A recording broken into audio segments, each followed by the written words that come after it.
The year was 1347, and Europe was dying. The air in the small French village of St. Clair hung heavy with the smell of smoke and sickness. The once busy market square was eerily quiet, save for the distant tolling of a church bell, a sound that had become all too familiar. Each ring meant another death. Isabeau pulled her cloak tighter around her thin shoulders as she hurried along the dirt road. She had not seen her brother in days, and rumors were spreading that he had taken ill. Fear gnawed at her heart, but something else gnawed at her mind: the vision. For 3 nights, she had dreamed of a dark figure standing at the edge of the village, cloaked and hooded, holding a lantern that gave off no light. Wherever the figure walked, shadows spread across the earth, and the cries of the dying rose like a choir.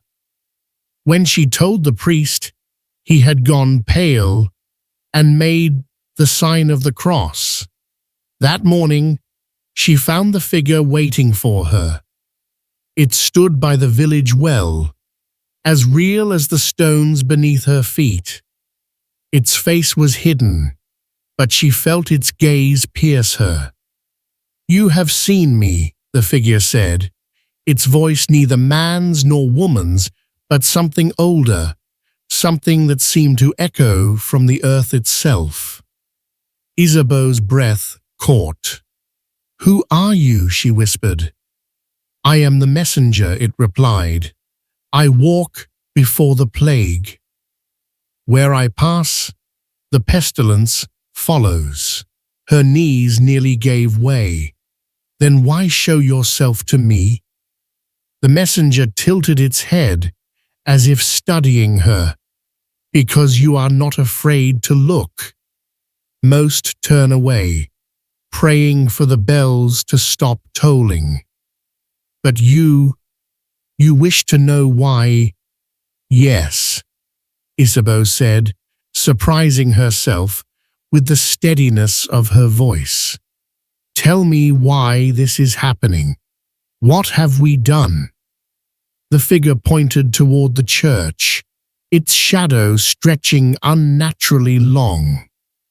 "The world is out of balance. Greed, war, hunger, while man has turned from the natural order. This sickness is not punishment. It is a cleansing. When it is over, the world will be different." A chill ran down her spine. "Different how?" "You will see," the messenger said. Then it was gone. Isabeau stumbled back, clutching the rosary at her neck. When she told the villagers what she had seen, half spat and called her cursed. The other half begged her to tell them more. That night, the dreams returned, but this time they were worse.